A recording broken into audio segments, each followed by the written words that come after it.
इसको समझने के लिए एक कहानी सुनते हैं। गौतम बुद्धा के पास गौतम बुद्धा से बड़ा प्यार है, कृष्ण से भी बहुत प्यार है, शायद कृष्ण से ज्यादा है। गौतम बुद्धा की कहानी ज्यादा याद आती है। गौतम बुद्धा भिक्षाटन लेने जाते थे, उनके भिक्षुक थे, तो जहां जहां भिक्षा लेने जाते थे, जहां से जो मिलता था वो ले लेते थे।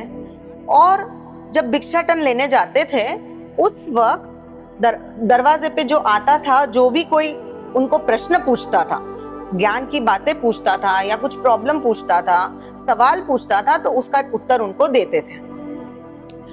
एक दिन एक आदमी आया और उनके पास बैठ गया और उस आदमी ने कहा कि मुझे ये समझाइए कि ये जो हम रोज का जीवन जी रहे हैं, पैसे कमा रहे हैं, रोज उठते हैं, चले जाते हैं और अपना नियमित जो जीवन हम जी रहे हैं, शादी कर रहे हैं, बच्चे पैदा कर रहे हैं और उसके बाद में उनको बड़ा कर रहे हैं, इस हमारे डेली जीवन जीने में सालों साल बीत जाते हैं। उस सालों साल बीतने में कभी हम बैठ के ये नहीं सोच पाते हैं कि ये जीवन का मूल्य क्या है।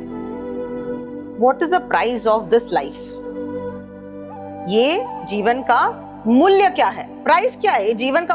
अब समझो कि कोई इंसान आपके जीवन में है और वो आप उसके साथ लव हेट रिलेशनशिप रख रहे हो, यानी झगड़ा भी करते हो, प्यार भी करते हो और झगड़ा भी करते हो और सारी चीजें करते हो, लेकिन वो इंसान सडन मर जाता है, तो आपका हेट चला गया और प्यार प्यार प्यार प्यार आ गया, है ना। तो मूल्य कब समझ में आया? जब वो नहीं रहा जीवन। तो ये इंसान ने गौतम बुद्धा को पूछा, जीवन का मूल्य क्या है? तो गौतम बुद्धा ने कहा, एक अपने कपड़े में से बांधा हुआ एक पत्थर था, चमकीला, बहुत शाइनिंग वाला था।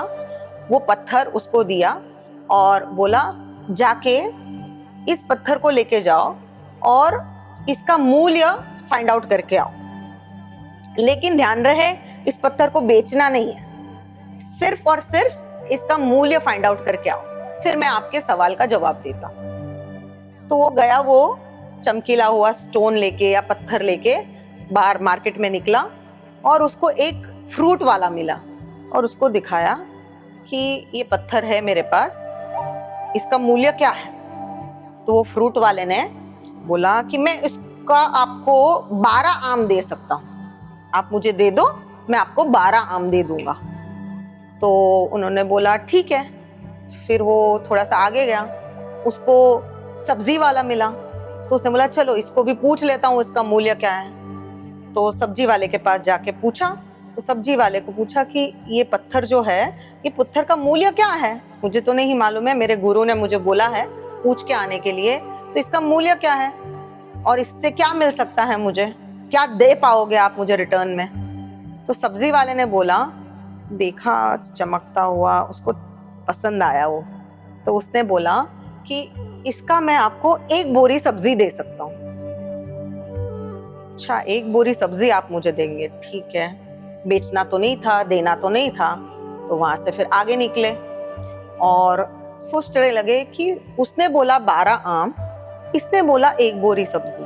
आगे जाता, आगे गया और फिर एक अनाज वाला मिला।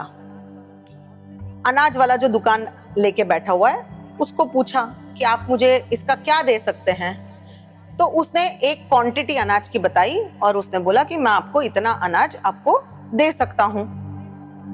ये कंफ्यूज हो गया लड़का कि एक ही पत्थर है, उसकी अलग अलग वैल्यू कैसे हो सकती है? वैल्यू तो एक ही होनी चाहिए, वैल्यू अलग कैसे है? फिर वो आगे गया, अनाज वाले ने भी जवाब ऐसा दिया।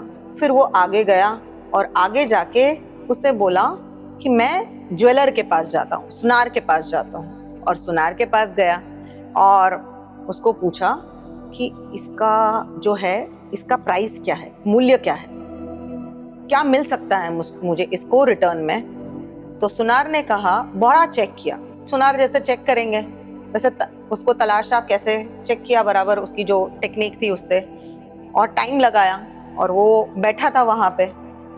और सुनार ने कहा इसका मैं आपको 20 लाख दे सकता हूं। तो ये इसकी आंखें ऐसे खुली की खुली रह गई। बेचना नहीं था पत्थर, बेचना नहीं था पत्थर। पैसे किसको मिलते हैं, किसकी आंखें चार नहीं हो जाती हैं। वो भी एक पत्थर दिया गुरु ने, उसके 20 लाख मिल रहे हैं। कुछ नहीं करना पड़ रहा है। अभी 20 लाख कमाने के लिए मुझे कितना कुछ करना पड़ेगा ना। तो वो उठ रहा है, क्योंकि बेचना नहीं था, गुरु के वचन याद आ गए। तो वो रुकिए रुकिए, 50 लाख देता हूं। 50 लाख, उसकी आंखें और ऐसे कीमत बदल रही है इसकी। हो क्या रहा है, वो अपने ही अचंभे में है।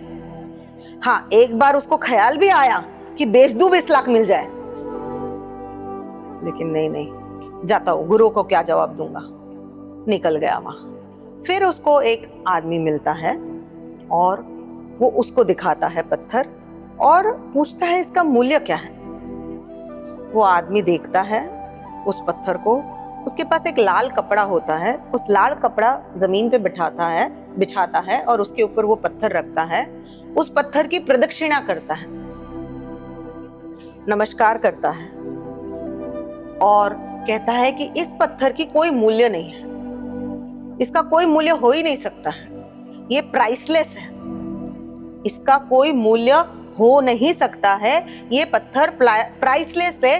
वो कौन सा रूबी पत्थर था, वो जो भी था, वो उसने पहचान लिया, उसकी वैल्यू पहचान ली और उसने बोला कि इस दुनिया में इसके सामने कुछ भी रख दो, फीका है, इसकी कोई वैल्यू हो ही नहीं सकती है। ये जवाब सुन के वो हक्का बक्का रह गया, क्योंकि उसे तो कुछ मालूम नहीं था। वो जवाब लेके आगे बढ़ा और कंफ्यूज्ड, अभी भी उसको कोई क्लैरिटी नहीं है, कंफ्यूज्ड जवाब के साथ वो बुद्धा के पास पहुंचा, बाजू में बैठा, पेड़ के नीचे बुद्धा आराम कर रहे थे, हवा खा रहे थे, और वहां जाके बैठ के उन्होंने पूरी कहानी बताई, फ्रूट वाले से लेके यहाँ तक की। और फिर सवाल अपना सामने रखा। एक सवाल हमेशा याद रखिए, माइंड इज अ साइक्लिक। एक सवाल के बाद दूसरा सवाल आता है, दूसरे सवाल के बाद तीसरा। आपको एक सवाल का जवाब मिला, एक सवाल आया, सवाल का जवाब मिला, जवाब का वापस एक सवाल आएगा, सवाल का वापस एक जवाब आएगा। It is called mind is cyclic, यानी साइकिल है। जैसे जीवन मृत्यु एक साइकिल है, वैसे माइंड साइकिल है। सवाल के बाद एक जवाब मिलेगा, जवाब के बाद तुरंत एक सवाल आने ही वाला है, वो अंत नहीं है। तो उन्होंने एक सवाल किया था, सवाल के बारे में गौतम बुद्धा ने जवाब तो नहीं दिया, पत्थर थमा दिया और एक्सरसाइज करवा दी, इतना जाओ करके आ जाओ। लेकर आया वापस वो सवाल के साथ ही आया कि ये क्या हुआ, इसका मतलब क्या है। तो गौतम बुद्धा ने कहा कि जो फ्रूट वाला था उसने उसके 12 आम दिए, सब्जी वाला था उसने बोरी दे रहा है, अनाज वाला इतना किलो अनाज दे रहा है, वो आपको 20 लाख दे रहा है, बढ़ा के 50 लाख में भी डील फाइनल कर रहा है, और ये बोल रहा है इट इज प्राइसलेस। सो हर इंसान ने जो जवाब डिफर किया, उसका मतलब ये नहीं है कि इसकी मूल्य डिफरेंट है। हर इंसान इसकी जो मूल्य लगा रहा है, डिपेंडिंग अपॉन उसकी जितनी खुद की मूल्यता है, खुद की समझ है, खुद का जितना विकास है, खुद की जितनी एनर्जी है। मैं एक शॉप में जाती हूँ, 50 रुपए का कपड़ा है, मैं उसको तोल मोल करवा रही हूँ 50 रुपए का, मैं उसको बोलती हूँ 2 रुपया कम करो ना, या मैं उसको बोलती हूँ 10 रुपया कम करो। मैं उसको उतना ही कम करने को बोलूंगी या उतना ही बढ़ाने को बोलूंगी, या मैं उतना ही उसको पे करूंगी जितनी मेरी एनर्जीज है, मेरा लेवल है, मेरा ग्रोथ। आप ऐसे ही बिहेव करोगे जितना आपका खुद का स्टेटस है। अगर आप बहुत ज्यादा कंजूसी वाले स्वभाव से आए हो तो बहुत आप मोल भाव करोगे, और अगर आप अबंडेंस में से आए हो, मतलब आपको लगता है सच में आपके पास उतने पैसे नहीं है लेकिन आपके दिल बहुत बड़ा है। अबंडेंस का मतलब क्या है? अंग्रेजी शब्द है, हिंदी शब्द भरपूर, अनंत, बहुत, कभी ना खत्म होने वाला, यानी अबंडेंस। तो अगर आपके अंदर सच में पैसा नहीं है लेकिन आपके अंदर अबंडेंस है ना, तो भी आप ज्यादा मोल भाव नहीं करोगे। क्यों? क्योंकि आप शायद ऐसा सोचोगे कि उसको कमाने दो। और आप अगर कंजूस हो गए तो आप मन में क्या सोचोगे? अरे मेरा चला जा रहा है, मेरा चला रहा है। मतलब आपकी जो आपकी स्टेटस है ना अंदर की, पॉवर्टी वाली, गरीबाई की, गरीबाई, आप गरीब हो, जेब में भले आप 10 करोड़ लेके घूमो। अरे अमीरी ये होती है कि आपके जेब में कुछ नहीं है लेकिन आपको ये भाव आए कमाने दो। इसको अमीर कहते हैं। अमीर इसको नहीं कहते हैं कि आपके पास सच में कितने पैसे हैं। आपका यहां से अमीर। तो गौतम बुद्धा कहते हैं कि जिस व्यक्ति, फ्रूट वाले का, वो फ्रूटी बेच रहा है, उसका कितना विकास है, वो कितना मूल्य लगा सकता है, वो क्या सोच सकता है, उसका क्या एक्सपीरियंस है, जीवन का विकास क्या है, जीवन का निचोड़ क्या है, जीवन की समरी क्या है उसकी। तो उसने 12 आम लगा लिए, उस बंदे ने थोड़ा ज्यादा लगा लिया और जर्नी चलती गई। जिसने खुद को समझा था उसने कि इसकी कोई मोल नहीं है, ये पत्थर का कोई मोल नहीं है, ये अनमोल पत्थर है, ये इसलिए वो जवाब दिया उसने क्योंकि उसने अपने अनमोल तत्व को देखा था। तो इसीलिए वो पत्थर भी उसको वो अनमोल लगा। तो आपका सवाल क्या था? आपका सवाल था कि जीवन का मूल्य क्या है, प्राइस क्या है। आपका जितना ग्रोथ होगा वो उसका प्राइस होगा। जिस वक्त आप अपने उस तत्व को समझना चालू कर देंगे तो उसको अनमोल समझेंगे। इस वक्त आपके लिए जीवन का मूल्य क्या है? थोड़ा सा पैसा इकट्ठा करना, बच्चों को सेटल कर लेना, अटैचमेंट को सेटल कर लेना, सिक्योरिटीज को सेटल कर लेना, 2-4 गाड़ियां आ जाए, बंगला आ जाए। जो आपने नहीं पाया ना, अतृप्त आत्मा हो, अतृप्त जीव हो, अब वो फ्रूट वाला बेचारा कैसे वो उसका भाव समझेगा? पाया नहीं ना। हाँ, कबीर ऐसे थे जिसने पाया भी नहीं और पा लिया। नॉर्मल केस में 99.99% जब तक आप जर्नी से गुजरते नहीं हो, पा नहीं लेते हो, तब तक आप उसको, मतलब जब पैसे बहुत कमा लेते हो तब समझ में आ जाता है। अगर आप अक्लमंद हो तो समझ में आ जाता है कि पैसा व्यर्थ है। पैसा कमा लेते हो जब भरपूर मात्रा में, जब अगर आप अक्लमंद हो, मैं बेअक्ल लोगों को भी देख रही हूं कि जहां पे वो कमा भी लिया है तो भी उनको उनकी उस चीज की व्यर्थता नहीं समझ में आती कि ये व्यर्थ है, यानी बेकार है, इसके परे भी कुछ है।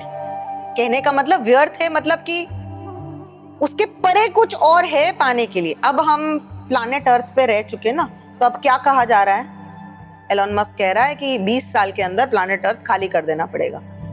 अनाउंसमेंट कर दिए, प्लैनेट अर्थ रहने के काबिल नहीं रहने वाला है।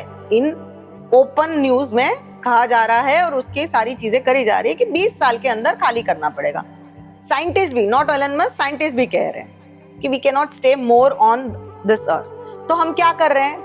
कोशिश कर रहे हैं कि दूसरे प्लैनेट पे शिफ्ट हो जाए, ऐसी कोशिश कर रहे हैं हम। तो हम क्या कर रहे हैं? आगे बढ़ रहे हैं ना। इसके परे क्या है? प्लैनेट अर्थ के परे क्या है? मार्स है, वीनस है, कहां स्पेस मिलेगा? चलो जाते हैं रहने के लिए, right? We are trying that. अगर आपको नहीं पता है तो थोड़ा सा आप रिसर्च कर सकते हैं। वैसे जब आपने पा लिया बहुत सारे पैसे, उसके बाद भी अगर आपको समझ में नहीं आया कि ये व्यर्थ है, और अगर नहीं पाया और समझ में आ गया, तो आपके जैसा तो कोई नहीं। आपने अभी तक वो लग्जरी को अचीव नहीं किया है, लेकिन आप कट शॉट मार रहे हो। हमेशा हम लोग जब जाते हैं कहीं पे शॉर्टकट रास्ता नहीं ढूंढते कि ये जो लेन में से चले जाते हैं, यहाँ शॉर्टकट है, चले जाते हैं ना टाइम बचाने के लिए। तो अगर टाइम अगर आपको बचाना है जीवन में, किसका टाइम? आते हैं उस बात पे। टाइम बचाना अगर है, जर्नी को फास्ट करना है, जिसके लिए आप आए हो उसको फास्ट फॉरवर्ड करना है, फटाफट खत्म करना है, तो बिना एक्सपीरियंस किए, कबीर के जैसे, कबीर ने रिचनेस एक्सपीरियंस नहीं की है, लग्जरी एक्सपीरियंस नहीं की है, पर कबीर कबीर है। मीरा रिचनेस में से कहां पे आ गए?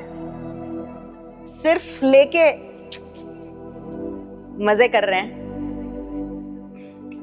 राजकुमारी थी, राजा की बीवी बनी, सारी चीजें हुई, और फिर क्या किया?